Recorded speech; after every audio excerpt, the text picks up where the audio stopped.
Hello everyone, स्वागत सत्कार और अभिनंदन आप सभी का एक बार फिर से उत्कर्ष नर्सिंग क्लासेस के इस ऑनलाइन प्लेटफॉर्म में। आज हम एक टॉपिक के ऊपर डिस्कशन करने वाले हैं कि सर सेमेस्टर के साथ हम नर्सिंग की तैयारी कैसे कर सकते हैं। अगर मैं बात बताऊं कि सेमेस्टर के साथ हमें एम्स की तैयारी कैसे कर सकते हैं, मतलब कि जैसे ही सेमेस्टर हमारा कंप्लीट हो उसके बाद जस्ट पास आउट होते ही हम कोई भी कॉम्पिटिटिव अगर एग्जाम में बैठे तो हमारा गवर्नमेंट सिलेक्शन हो जाए, सरकारी कर्मचारी बन जाए हम। ठीक है, इसके बारे में कुछ डिस्कस करते हैं आज। अगर मैं आपको बात बताऊं, यहाँ पे आप सेमेस्टर के साथ आपको गवर्नमेंट एग्जाम के अंतर्गत क्या करना है, गवर्नमेंट एग्जाम को क्या करना है, क्रैक करना है। यहां पे रणनीति कुछ इसी हिसाब से बनानी पड़ेगी कि सेमेस्टर के साथ ही हम किस प्रकार से हम पढ़े कि हमारा गवर्नमेंट जो एग्जाम है वो फर्स्ट अटेम्प्ट में ही क्या हो जाए, क्लियर हो जाए।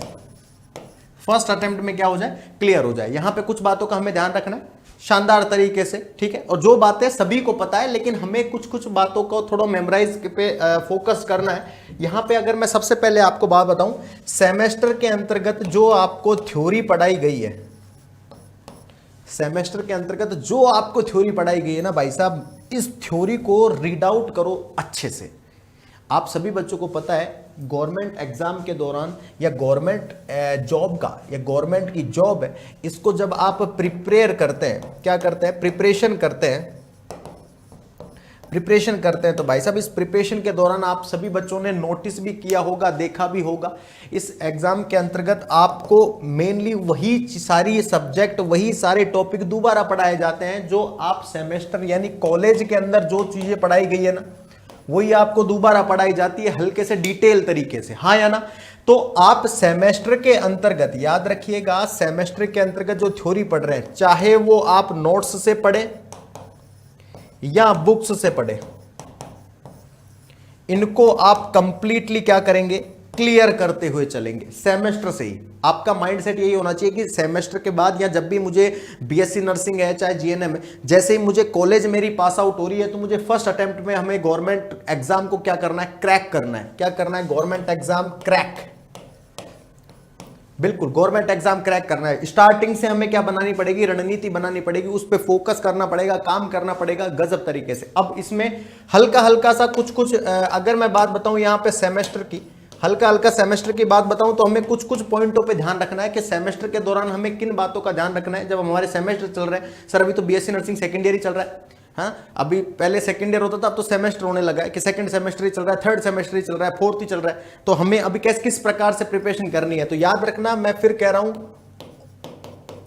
आपको हर एक चीज डिटेल से जाननी है, हर चीज का डिटेल होना चाहिए आप लोगों के पास, डिटेल का एक्सेस भी होना चाहिए।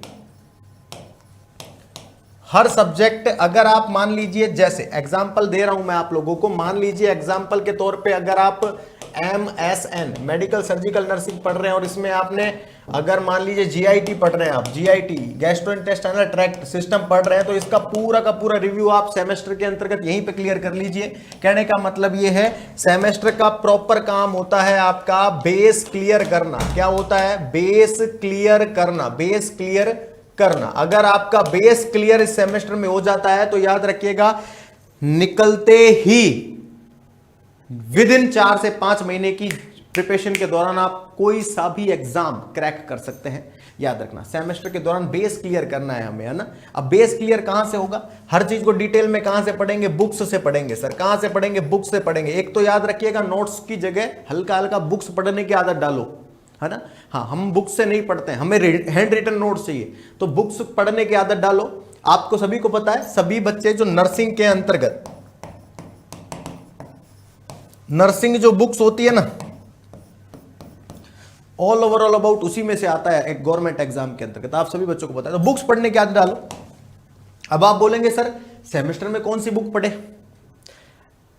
कॉम्पिटिटिव लेवल की तैयारी करनी है, ठीक है। और अब आप बोलेंगे कि सर हमको तो वहां पे यूनिवर्सिटी में तो सर 40 पेज की कॉपी आती है, थ्योरी लिखनी पड़ती है सर, है तो अगर आप इस प्रकार से पढ़ेंगे ना तो थ्योरी आप ऑटोमेटिक लिख जाएंगे। और मैं गारंटी के साथ, दावे के साथ कह सकता हूं, अगर इस प्रकार से कोई अगर अपना बेस क्लियर कर लेता है सेमेस्टर के अंतर्गत, फिर ये हर चीज को डिटेल से पढ़ रहा है, क्यूरियोसिटी होनी चाहिए सर, हर चीज जानने की क्यूरियोसिटी रखनी है कि मुझे ये करना है तो क्यों करना है? हाँ, अगर ये वाला फ्लूइड है या इधर होके गया है तो ये इधर होके क्यों गया, ये इधर होके क्यों नहीं गया है? हाँ, हर एक चीज में क्यों, कैसे, अगर इनका आपको पता लगाते रहोगे ना तो आपका बेस क्लियर होता रहेगा इधर से। और सेमेस्टर में अगर बेस क्लियर हो गया तो गवर्नमेंट एग्जाम के अंतर्गत या गवर्नमेंट जॉब की जब भी आप तैयारी करेंगे आप गर्दे उड़ा देंगे पेपर के।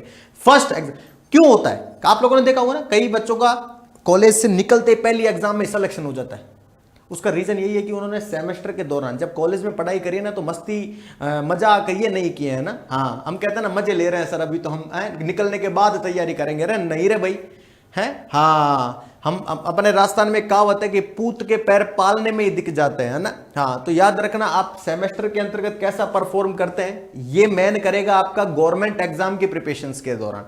तो ये याद रखिएगा, ये इंपॉर्टेंट चीज बता रहा हूं मैं, ठीक है? बेस क्लियर कर लेना है, डिटेल से हर सब्जेक्ट को टाइम देना। देखो याद बताऊं मैं आपको, सेमेस्टर के दौरान आप कुछ गलती करते हैं। एक तो आप टाइम नहीं देते हैं, टाइम दो आप हर सब्जेक्ट को। ऐसे मत पढ़ो कि मेरे को तो 2 दिन में एमएसएन कंप्लीट करना, पॉसिबल ही नहीं है सर, हैं? हाँ, याद रखना हर एक सब्जेक्ट को टाइम दीजिए, आराम से पढ़िए। अलग से बढ़िया तरीके से आप अपने खुद के सेल्फ हैंड रिटन नोट्स बना सकते हैं सर।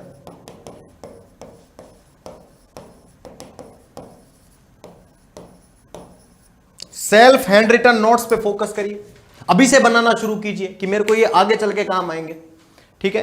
हाँ, खुद की राइटिंग में जब हम नोट्स बनाते हैं और खुद की राइटिंग में पढ़ते हैं ना तो गजब का मजा आता है, बढ़िया मजा आता है। याद रखना, मैं फिर कह रहा हूं, टाइमली एनर्जी, अगर आप हर सब्जेक्ट को टाइम देना है, हैंड रिटन सेल्फ नोट्स बनाने, ठीक है? हाँ, खुद की हैंड राइटिंग में नोट्स बनना चाहिए, ठीक है? बेस क्लियर हो जाएगा ना तो आपका, देखो मेन आप, हम कहते ही तो यही है। बहुत सारे बच्चों को जब नर्सिंग की कोचिंग करते हैं, जब हम ऑफलाइन में बच्चों को पढ़ाते हैं ना तो मैं बच्चों से पूछता हूं कि इनक्यूबेशन पीरियड क्या होता है, तो कई बच्चे नहीं बता पाते हैं। क्यों नहीं बता पाते हैं? कई बच्चे बता देते हैं फट से, क्योंकि उनका बेस क्लियर है कि सर ये क्या होता है। कई बच्चे नहीं बता पाते हैं क्या होता है, तो भाई साहब उनको फिर समझाना पड़ता है। तो फिर ये लगता है हमें मन में कि यार हाँ, इस बच्चे ने सेमेस्टर के दौरान अच्छे से पढ़ाई नहीं करी, नहीं तो नर्सिंग में आकर के इनक्यूबेशन पीरियड नहीं पढ़ा क्या? एक बात मुझे बताइए, क्या नर्सिंग जो 4 साल की होती, क्या उसमें इनक्यूबेशन पीरियड नहीं समझ में आया? आ जाता है। लेकिन अगर आपने अच्छे से पढ़ाई की है सेमेस्टर में तो कोई रोक नहीं सकता है आपको। ये बात याद रखना, मेरी गारंटी। क्लियर है? ठीक है, चलिए। तो इस प्रकार से आप अपना क्या कर सकते हैं, तो सेमेस्टर में हमें इस प्रकार से तैयारी करनी है कि पहली एग्जाम के अंदर ही क्रैक कर जाए हम, ठीक है? नर्सिंग के साथ तैयारी कैसे करनी है, ठीक है? तो नर्सिंग की तैयारी सेमेस्टर के साथ ही हो जाती है। हर एक सब्जेक्ट को टाइम देना है एवरी, ठीक है? दूसरा, सेल्फ हैंड रिटन नोट्स अलग से बनाने शुरू कर दो। अब मैं ऐसा नहीं कह रहा हूं कि अभी से सेमेस्टर में कॉम्पिटिटिव की तैयारी करना, अरे नहीं भाई, आपको एकेडमिक की भी तैयारी करनी है, पहले पास भी होना पड़ेगा, है ना? तो पूरा फोकस ही कॉम्पिटिटिव में मत दे देना, हाँ, पहले पास भी होना है आपको, ठीक है? अगर मान लीजिए कॉम्पिटिटिव की तो बढ़िया तैयारी कर रहे हैं लेकिन इधर पास ही नहीं हुए तो फिर कंपटीशन रखा का रखा रह जाएगा। तो दोनों मस्ट इंपॉर्टेंट है। याद रखना, हमें दोनों हाथों में लड्डू लेकर के चलना है। पहला लड्डू कौन सा लेकर के चलना है कि एकेडमिक को क्लियर करते चलना है। दूसरा लड्डू ये है कि जस्ट निकलते ही पहली एग्जाम के अंतर्गत क्रैक करके और उसके बाद राधे राधे, ठीक है? तो इस प्रकार से आप सेमेस्टर के साथ ही क्या कर सकते हैं, नर्सिंग के अंतर्गत गवर्नमेंट एग्जाम की भी तैयारी कर सकते हैं कि पहले जैसे मैं निकलूं सर, निकलते ही पहले ही एग्जाम के अंतर्गत मेरा क्या हो जाए, सिलेक्शन हो जाए। क्लियर है? इस बात पे थोड़ा सा फोकस करना है आपको। और इसी के साथ आप सभी बच्चों को मैं बता देना चाहता हूं, उत्कर्ष आजादी महोत्सव 13 से 25 अगस्त के बीच में रन कर रहा है। बीएससी नर्सिंग एंट्रेंस एग्जाम के सभी ऑनलाइन कोर्सेज पर साल की सबसे कम फीस, और याद रखिएगा गारंटेड का स्टैंप लगा हुआ है। Free recorded class right from classroom batch के साथ 500 रुपए तक का कैशबैक और 10% का एक्स्ट्रा डिस्काउंट कोर्स की वैलिडिटी बढ़ाने पर आप सभी बच्चों को इसके अंतर्गत दिया जा रहा है। मंजिल 2.0 बैचेस है जिसके अंतर्गत RUHS का CUET 2026 live from studio batch, AIIMS 2026 live from studio, ये देखना स्टैंडर्ड और प्राइम दोनों में अवेलेबल है भाई, है ना? और UPCNET UPCNET जिसको कहते हैं लाइव फ्रॉम स्टूडियो बैचेस है, दोनों में अवेलेबल है। साथ ही तेजस बैच चल रहा है, MPPNST 2026 लाइव फ्रॉम स्टूडियो और BCCE 2026 लाइव फ्रॉम स्टूडियो। उत्कर्ष आजादी महोत्सव के अंतर्गत ही है भाई साहब आप लोगों को ऑफर। तो 25 अगस्त के बाद आपको फिर वो रिलायबल प्राइस नहीं मिलेगी, ठीक है? ये याद रखिएगा। नेक्स्ट, रामबाण for all BSc nursing entrance exam live from studio batches standard and prime में अवेलेबल है। उत्कर्ष आजादी महोत्सव के अंतर्गत इस पे भी ऑफर्स है भाई, ठीक है, ये याद रखिएगा। साथ ही बता देना चाहता हूं पैरामेडिकल के बैच RUHS पैरामेडिकल एंड क्या बात है भाई, फार्मा का भी एंट्रेंस एग्जाम बहुत बढ़िया, एम्स पैरामेडिकल 2026 और यूपी सीपीईटी बहुत बढ़िया 2026 लाइव फ्रॉम स्टूडियो बैचेस, और साथ ही बीएससी नर्सिंग एंट्रेंस एग्जाम का मास्टर पास। ये जितने भी अभी मैंने बैच बताए हैं इनके ऊपर सिरमौर बन के बैठा है, ठीक है, याद रखना।